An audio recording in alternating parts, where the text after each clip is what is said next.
Hello everyone, Jesse Webb, TradersPro. Market conditions, let's take a quick look here.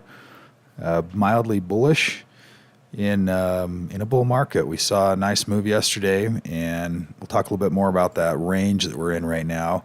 But we're working on kind of this bottoming process here, which is continuing to look constructive. We'll not focus on this chart a lot here, but this counter trend and this uptrend, and then we're just kind of churning through this little retracement. So we have this uptrend and a counter trend, looking for some continuation to that overall upside. So we're stuck in terms of the trend direction. We're stuck right in the middle, which is okay. We've worked ourselves off of this really deeply oversold condition and working our way back up to some confirmation on the upside. Breadth also confirming and moving to the upside. Sentiment is maintaining that strength. It had dipped down a little bit here, closer to that 80 within a few days. Pardon me, but it's also starting to work itself back up again. So some constructively bullish price activity here. We do still have the buy-sell ratio. This is one of the things that I think is muting the market right here, or this overall uptrend, is we just have more stocks in downtrends than we do in uptrends, and the buy-sell ratio currently is at 0.35. So in an ideal scenario, we'd like to see that at 1 or higher. A 1 or higher buy-sell ratio puts us right here, okay? Anything higher than that is going to have this move. We're going to have this overall upside where we're getting green above red, more stocks in uptrends than in downtrends, and we ultimately want to see that. And we've been in this now for a long time. It's talked about it a few days ago where it's been that length of time in this overall downtrend has been 2 or 3 months now, and that's longer than normal for this overall pattern. So we'll see if we get some continuation on this overall uptrend. If we take a look at the sectors, ETFs, see if anything's starting to budge there. We have had a few that have moved out of this sell now. Everything's in short-term uptrends, moved into that hold range.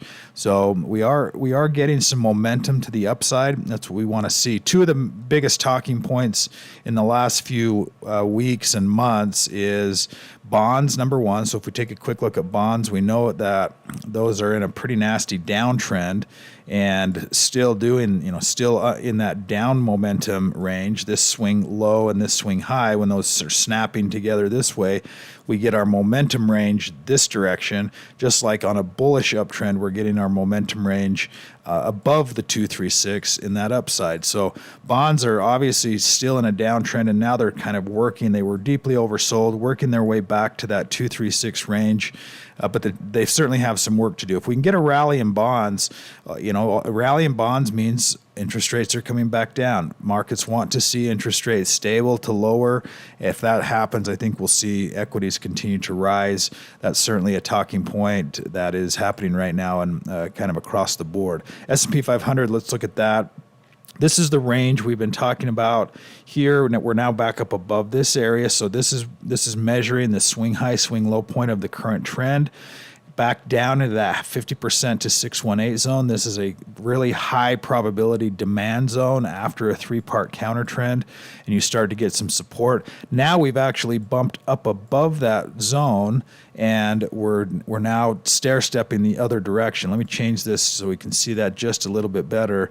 And you're seeing that this support line now, this 50% line, it had kind of broken through that, broken under the 618. Now it's worked its way back up. Now you can see here the ceiling is now the floor. Okay, the resistance is now the support area. So now we're inside of this. This is really the only range that we need to really be working on in the short term, is watching to see what's happening. That's why we're mildly bullish now, is because we've moved off of this bottom. We're no longer sliding aggressively this direction. We're now starting to turn the corner back up, and so we're getting a pullback here.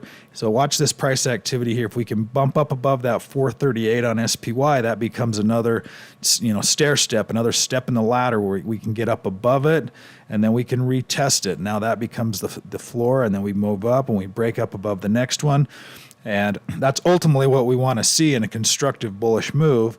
And that's why entering in or starting to get a little more interested in some of these price patterns at these levels is is prudent at this time. There's a lot of headwinds in the market. The market is always looking past those. They're always looking past 6, 8, 12 months down the road. And so anything that we're dealing with right now, the market's already priced that in, and that was. So things could be ugly and look ugly, but the market already has anticipated that months ago for the current market conditions. So the market's already looking down the road and is anticipating, at least right now, kind of some more upside with a little pause right here. Let's look at some muscle stocks in this group. There's some decent ones coming in here today. A couple of biotechs. There were some really volatile biotechs here in the last few days. Just use a lot of caution when you're looking at these because they move really aggressively especially if they're working on an FDA approval on a drug or something like that can be approved or denied. These stocks can really fly high, or they can also drop 50% in a day. So use some caution on those. SCMI, let me bump down here, update this. And MTLX, 10% move.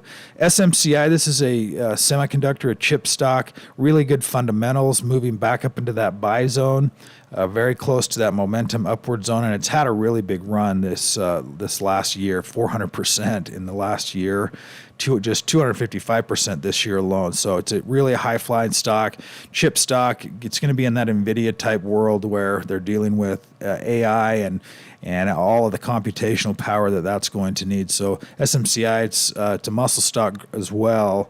Definitely a high-ranked, high mover, good quality stock to be looking at. TAL, education stocks, we've seen those move. This has had a big bounce in that upper momentum zone here as well, above 8, and continuing to hold. Nice pattern on TAL. CTLP, I like to see these are okay as they're moving out of this retracement zone. Ideally, we get up into that momentum zone. Not quite there yet. This is an example again, but medical biotech 14%, probably another 14 or 20% the day before that. It could give it all back here, so use caution on some of these stocks as they're moving like that. There was another interesting stock that had a price pattern that I wanted to pull in here. Where did that end up going? I did add that into a portfolio, VIRC. It's a 97 rank. It is also a high flyer, but it's one of these stocks that's starting to get a lot of attention in different trade rooms and chat rooms, and it's gone from 4 to 7, and it had a big move down, but then it immediately returned and gave that and had this 18% move back up again. When I see these, I like to keep an eye on these because they can move aggressively. This is 18% in one day off of a pullback, still within this overall uptrend. Keep an eye on that one. VIRC, 97 rank. It's got some nice fundamentals here as well, and it's a furniture company. I don't know anything other than that, and but it's definitely one to be keeping an eye on if you like some action, some volatility, and some stocks that could really have some good momentum to them. That'll do it for today's update. Everyone have a fantastic day. If you don't have full access to the site and software, you can sign up with the link below, and we look forward to having you. Have a fantastic day today.